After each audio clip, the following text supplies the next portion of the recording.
Trey. Let's go. It's another K-Town beat.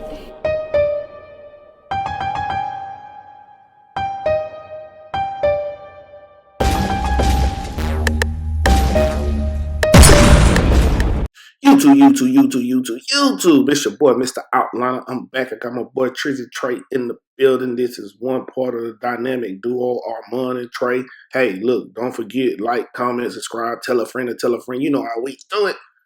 And you know, Trey, today we got the ball fade. And you know, the first thing that we want to do is make the guideline all the way around the head, the first guideline to set it off.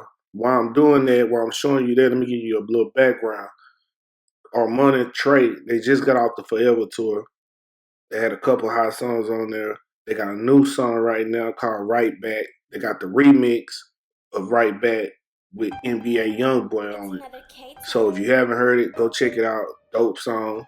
You know, they came up. I've been cutting these guys for like a little over a year. When they used to stay in Houston, they stay in Atlanta now. So I met them through Chris Sales. They used to be with Jazz and Tay and Jordan, Lacey, and Sierra. So that was all a group when I first met them. So this is the backstory to that. But now to the haircut. Like again, this is a ball fade. I'm not gonna label it drop fade. I'm not gonna label it mid fade like we always do. You know, but this is just a fade. This is a fade video. You know, so that's all it is. So right here, I'm taking my one guard. I'm knocking the bulk down. So when you're knocking the bulk down, then you come back and you want to make your second guideline with that same guard. So I came up on it with the one to make the second guideline. You want to make the second guideline visible. You see what I'm showing you? You want to make the second guideline visible because that's the technique in this. Now, after that, you go to the first guideline and you remove it. So in this instance, this case, I got no guard on because it's already low enough to where I don't need a guard to fade that first guideline out. But you want to work it from open to close in order to achieve this fade. So work it. Use the corner of the blade, stretch the skin a little bit, pull it up, fade it out. Get the first guideline out. That's the key to this, right? The two guidelines, take the first guideline out. Now, the next thing we're gonna do, we come back with the 1.5. And once we use the 1.5, we're trying to remove that second guideline, what I'm pointing to. If the 1.5 is not working good enough, you can come back and you can use the 1, right?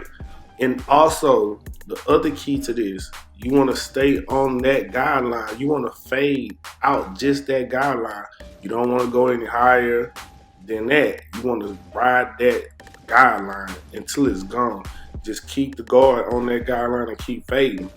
The same technique, corner of the blade. Sometimes you have to pull the skin, stretch the skin in order to get that line out. Open to close always. Now, after you use the one guard, you can use the blade open with no guard to remove the rest of the bulk until it blends the way that you want it to blend. If you see that, see the fade is coming out nicely already. We in the game. I got him in the game, coach. He ready, you know. So fade that out until it blends to your eyesight, whatever you feel like it should be, however long it takes you. But this is a quick fading technique. This is not the fastest fading technique, but this is really quick. I can show later on in some different videos on an even faster way to do this with no guards, you know. So I'll show you that video down the line. So you see what I'm doing? If I'm not happy with the fade, I'll pull it. If I feel like I can't get the line out, I'm gonna stretch the skin. So on this side, we come back with the exact same thing, right? So that's the one guard. So we making the second guideline. We want it to be visible again. There's the second guideline. There's the first guideline. You bring the same guard, knock it down. I did it kind of in the reverse order right there, but you knock it down. Boom. You come back. No guard. Open to closed. Remember that. open, fade it up all the way until the first guideline is gone. After that, you want to grab the same guard. This is 1.5 guard. You come back, you try to work that out. I already know to use the one guard because it didn't. The 1.5 didn't remove that much on the other side.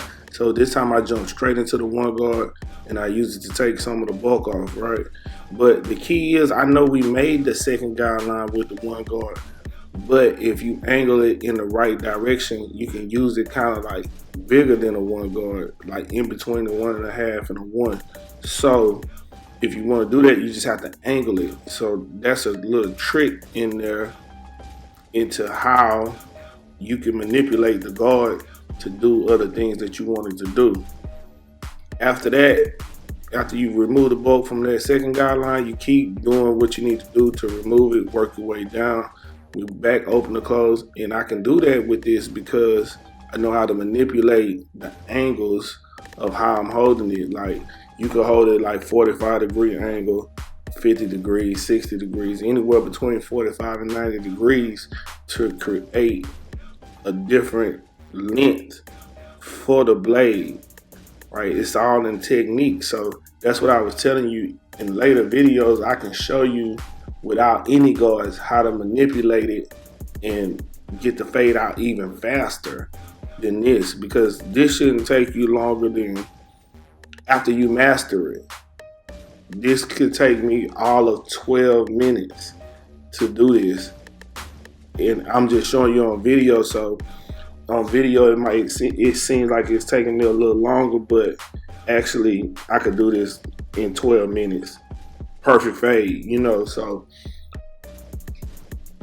you want to get to the point to where you learn how to manipulate the blades, the angles, things like that, because that's going to help you in your success of blending. Also, you see what I'm doing? I'm still riding that line, and the fade is like absolutely blurry. But check him out. Right back. I'm bringing them right back. You know what I mean? So anyway, so yeah, so the fade is coming out clean. So like I said, you want to master your technique to where you can cut out a lot of steps. Cutting out a lot of steps will make you faster, be able to make more money, because you can cut more heads in a day. So in a 10-hour span, for the most part, if I was using this technique and trying to, using this technique to its fullest capability, I'll probably cut 20 heads in 10 hours. Some barbers only do 1 head an hour, and that's fine. There's nothing wrong with that. But, if you're going to do that, maybe you would have to raise your prices if you cut 1 head an hour. But for me, I just cut 2 heads an hour, keep the price at a reasonable point. Because for me, I kind of like to cut everybody, you know what I mean? I can make myself exclusive if I really want to, but I'm more of a people's barber, so I like to cut everybody, So even though I cut a few celebrities, I still like to cut people that's maybe not celebrities like him or the other ones that I cut. So I just want to cut a little bit of everybody. So, and right here, we just setting them up for his edge up. You want to knock that bulk down in the front. Pay attention to what you're doing. Knock it down.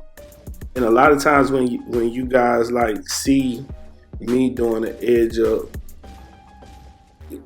sometimes the customer comes from somebody else that's been cutting it. So a lot of times you might not get the full benefit of a cut from me because you're not coming every week.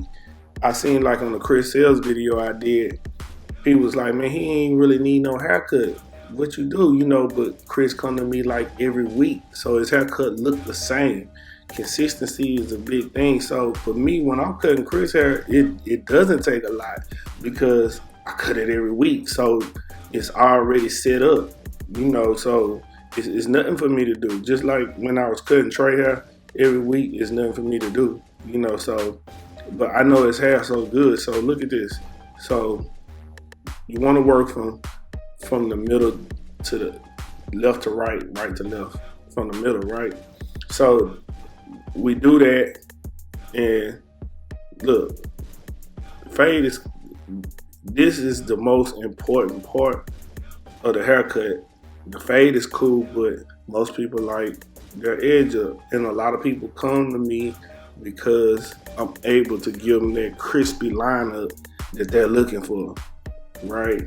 So work from the middle over. You might have to step back, look at it. It might not come out perfect right when you do it. You have to step back, look at it. And we also use enhancements. You know, some people are against enhancements, but it took me a while to get over it. And now I use enhancements. I'm trying to show you exactly what I'm doing. So you want to pull down, you want to tap and pull down, let the clipper do all the work. These are rose gold effects right here. These are the best cordless trimmers on the market for me. In my opinion, they got enough power to do everything, right? And the blade is good, cuts really well. I ain't saying that I'm not sponsored by Babyliss or anything like that. I just like this clipper, this trimmer. So I've got every trimmer that you probably can think of, or I've had every trimmer, you know. So I tried them out. The thing about being a good barber is finding the tool that you're most comfortable with and learning how to use that tool to its maximum ability, right? And right here we use Topic. We're going to spray it on for extra effect. You know, some people like enhancements because when you're taking pictures, everything on like Instagram, social media, stuff like that, it's about how you look on video, how you look on pictures. So you want that look, that extra crispy look. He's already going to be crispy because that's what I do. But you want the extra crispy? I got him with the extra crispy. It's just like KFC. I don't know if y'all got KFC where y'all at, but in Houston, we got Kentucky Fried Chicken. So if you pull up the Kentucky Fried Chicken, guess what? They got an original. They got a baked, not baked, but what they call it, something like that. But also they have the extra crispy, and that's what I do. I got the extra crispy. That's what I do. So yeah, that's the name of this video. We're gonna call it Extra Crispy. I never know what I was gonna call this video, but now I already know this Extra Crispy. Check me out in the background. But anyway, so don't forget, like, comment, subscribe, tell a friend to tell a friend. Until next time, love, peace, and hair grease. I'm out. See ya.